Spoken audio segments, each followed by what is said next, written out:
வாலிபருடைய ஆலோசனையை கேட்டுட்டு என்னுடைய அப்பாவுடைய இடுப்பு வந்து என் சுண்டு விரல மாதிரி, அவர் வந்து உங்களை வந்து சவுக்குனால தண்டிச்சாரு, நான் உங்களை தேள்னால தண்டிப்பேன் அப்படின்னு சொல்லி தன்னுடைய பதவி தன்னுடைய கையில் கிடைச்ச உடனே, அதிகாரம் தன்னுடைய கையில் கிடைச்ச உடனே கண்ணு முன்னு தெரியாமல் ஆடிட்டான். இதுக்கு இருக்க விட சில பேருக்குள்ள கையில் காசு வந்துச்சுன்னு வைங்களேன், அவ்வளோதான், அவங்களுக்கு எல்லாம் மறைஞ்சிடும். அதிகாரம்னு ஒன்று வந்துச்சுன்னு மறைஞ்சிடும் பாருங்க.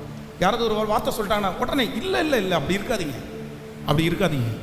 எது வந்தாலும் நீங்கள் எப்படி இருக்கணும்னா நிதானமாக இருக்கணும். சொல்லுங்கள், எப்படி இருக்கணும்? கேட்கல? நீங்கள் ரியாக்ஷனே பண்ணக்கூடாது. உங்கள்கிட்ட வந்து அந்த மாதிரி ஒன்று காமிச்சிக்க கூடாது. Okay, right.